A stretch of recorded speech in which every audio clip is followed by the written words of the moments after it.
हर तुलसी का पत्ता भगवान विष्णु को अति प्रिय है। पर क्या आप जानते हैं तुलसी कैसे बनी भगवान की प्रियतम? कैसे एक पतिव्रता नारी का प्रेम, तप और साप स्वयं भगवान को सालग्राम रूप में धरती पर ले आया। यह कथा है तुलसी और सालिग्राम की दिव्य उत्पत्ति की, जो पावन करते हैं इस धरती को और बना सृष्टि का सबसे पवित्र संगम तुलसी और सालिग्राम का। पूर्व काल में धर्मध्वज नाम के एक तेजस्वी राजा थे। उनकी रानी माधवी अत्यंत रूपवती और सौभाग्यशालिनी थी। एक दिन मंदमादन पर्वत पर दोनों ने तप और प्रेम से जीवन बिताया। समय बीता और कार्तिक पूर्णिमा के पवित्र दिन माधवी ने एक अद्भुत कन्या को जन्म दिया, जिसका मुख चांद जैसा उज्जवल और नेत्र कमल जैसे सुंदर थे। बुद्धिमान लोगों ने उसका नाम तुलसी रखा। वह जन्म से ही दिव्य तेज से युक्त थी, जैसे प्रकृति का रूप ही धरती पर उतर आया हो। परंतु तुलसी का मन संसार में नहीं लगा। उसने बाल्यावस्था से ही भगवान विष्णु को पति रूप में पाने का संकल्प लिया। एक दिन सब कुछ छोड़कर वह बद्रिकाश्रम चली गई और वहाँ घोर तपस्या करने लगी। 20,000 वर्ष तक उसने केवल फल और जल से जीवन बिताया। 30,000 वर्ष तक केवल पत्तों के आहार पर रही। 40,000 वर्ष तक वायु के आधार पर रही। अंत में 10,000 वर्ष तक उसने निराहार रहकर एक पग पर खड़ी होकर तप किया। उसे देखकर ब्रह्मा जी प्रकट हुए। ब्रह्मा जी बोले, तुलसी, जो तुम्हारे मन में है वह वर मांगो। तुलसी बोली, हे तात, सुनिए, मेरे मन में जो अभिलाषा है उसे बता रही हूँ, क्योंकि सब कुछ जानने वाले आप ब्रह्मा के समक्ष अपनी बात कहने में लाज ही क्या है। मैं पूर्व जन्म में तुलसी नाम की गोपी थी और गोलोक में निवास करती थी।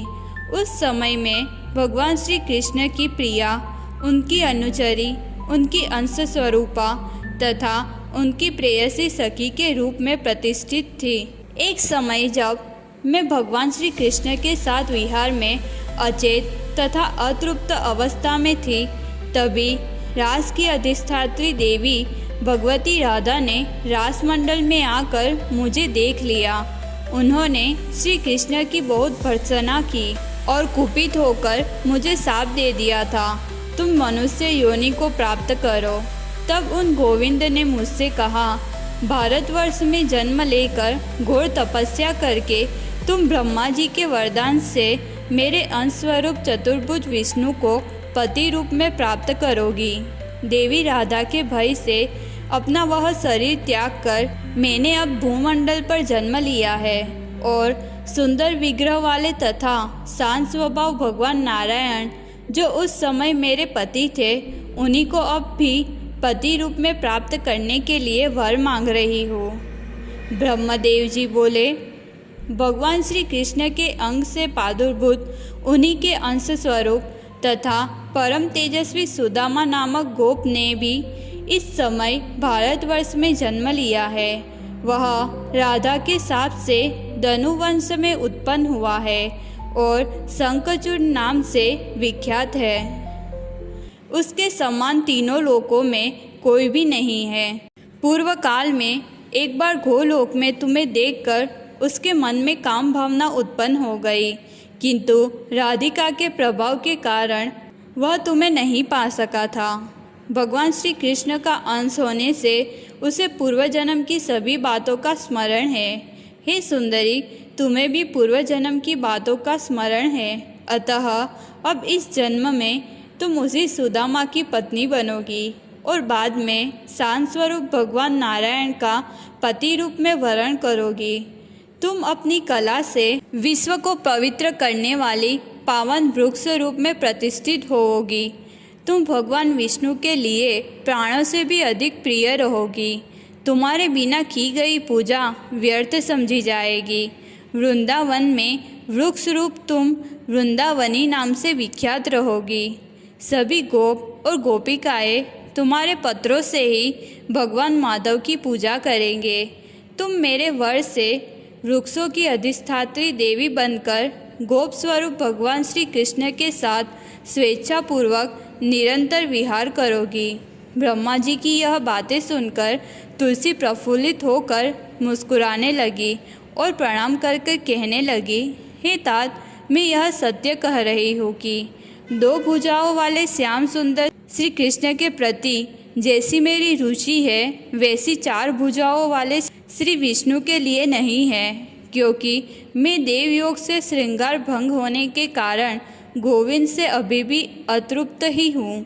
मैं तो उन गोविंद की आज्ञा मात्र से ही चतुर्भुज श्री हरि के लिए प्रार्थना कर रही हूँ। ब्रह्मा जी तुलसी को वर प्रदान कर अंतर्धान हो गए। तुलसी अत्यंत प्रसन्न होकर हृष्ट मन से सो गई।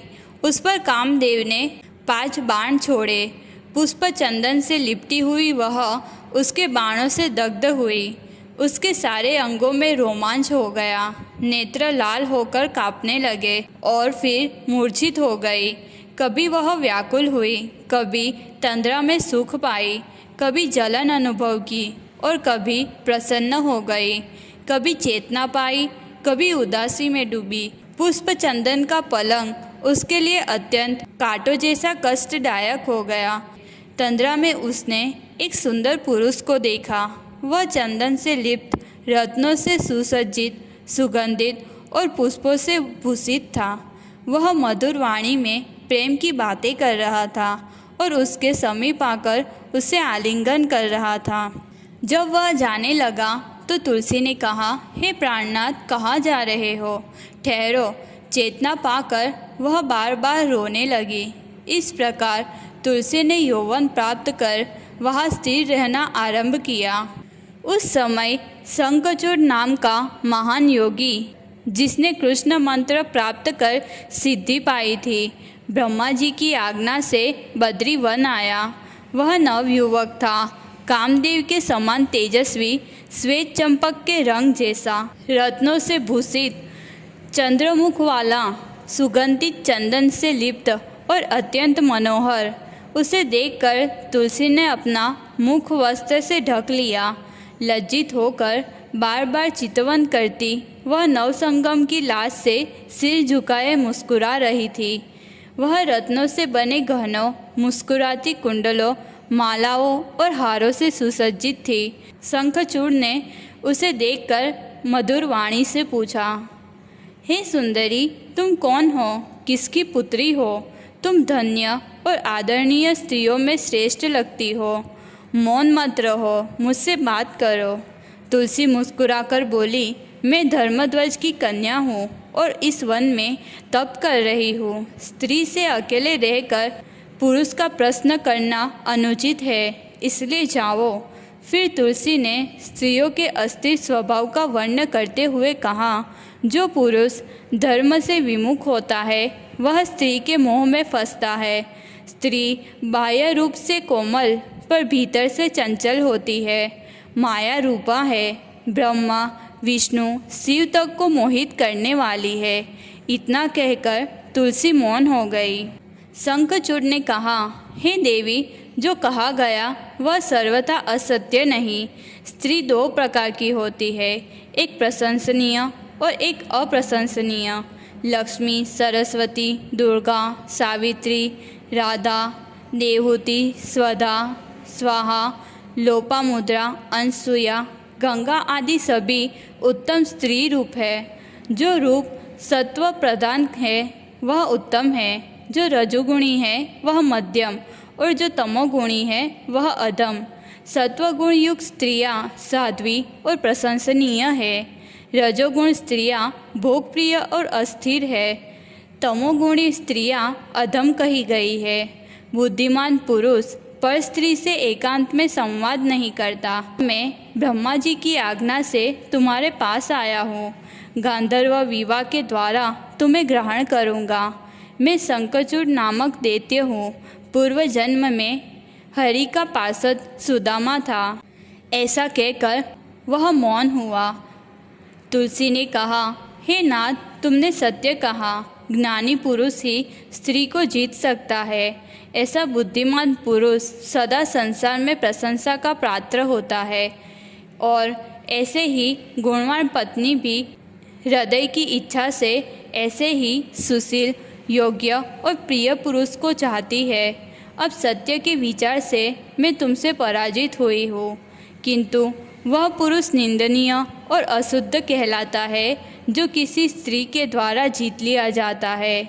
जिस पुरुष को स्त्री वश में कर लेती है उसकी निंदा पितर, देवता और बंधुजन सब करते हैं। यहाँ तक कि माता पिता और भाई भी उस स्त्रीवश पुरुष की निंदा करते हैं।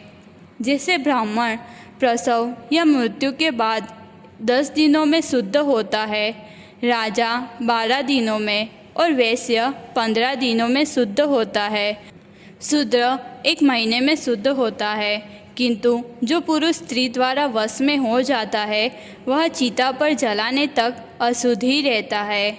ऐसे स्त्रीवश पुरुष के पितर उसके द्वारा किए गए पिंडदान और तर्पण को स्वीकार नहीं करते और देवता भी उसके द्वारा चढ़ाए गए पुष्प, जल आदि को नहीं ग्रहण करते। जिस पुरुष का मन स्त्रियों द्वारा मोहित हो चुका है उसके लिए ज्ञान, तपस्या, जप, होम, पूजा, विद्या और यश सब व्यर्थ है। मैंने तुम्हें तुम्हारे ज्ञान और विद्या की परीक्षा लेने के लिए ही परखा है, क्योंकि कोई भी स्त्री अपने प्रिय पुरुष का चयन अच्छी तरह विचार करके ही करती है। तभी ब्रह्मा जी वहाँ उपस्थित हुए और बोले, हे शंखचूड़, तुम इसके साथ क्या बात कर रहे हो? तुम इस तुलसी के साथ गंधर्व विवाह करो। जैसे तुम पुरुषों में रत्न हो वैसे ही यह तुलसी स्त्रियों में रत्न स्वरूपा है। बुद्धिमान और चतुर पुरुष तथा चतुर स्त्री का मिलन अत्यंत शुभ और गुणयुक्त होता है। ऐसा संगम सदा सौख्यदायक और निर्विरोध होता है और ऐसा सौभाग्य कौन त्यागना चाहेगा? जो व्यक्ति ऐसे निर्विरोध और सुखद संगम का त्याग करता है वह पशु के समान है, इसमें कोई संदेह नहीं। हे सती, तुम क्यों ऐसे गुणवान वर का परीक्षा ले रही हो? जैसे लक्ष्मी भगवान विष्णु की पत्नी है वैसे ही तुम शंखचूड़ की हो। जैसे राधा भगवान श्री कृष्ण की प्रिया है वैसे ही तुम भी अपने पति के साथ रहो।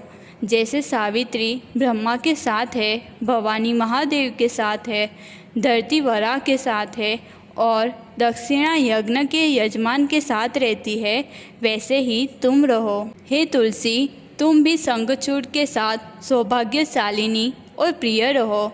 सुंदर रूप वाले इस पति के साथ लंबे समय तक आनंदपूर्वक विहार करो। जहाँ जहाँ तुम्हारी इच्छा हो वहाँ वहाँ विहार करो और जब शंखचूड़ का देहांत हो जाए तब तुम गोलोक में जाकर श्री कृष्ण से पुनः मिलोगी और फिर वैकुंठ धाम में 4 भुज रूप में उनके संग रहो। ब्रह्मा जी के आशीर्वाद से शंखचूड़ और तुलसी का गंधर्व विवाह हुआ। विवाह के समय स्वर्ग में फूलों की वर्षा और मंगल ध्वनि हुई। दोनों प्रेम पूर्वक सुंदर महल में रहने लगे। तुलसी अपने पति से गहराई से प्रेम करने लगी और दोनों ने अपार सुख का अनुभव किया। फूलों, चंदन और सुगंध से भरे स्थानों में उन्होंने एक दूसरे के साथ प्रेम क्रीड़ा की। शंखचूड़ ने तुलसी को रत्न, वस्त्र और आभूषण दिए और तुलसी ने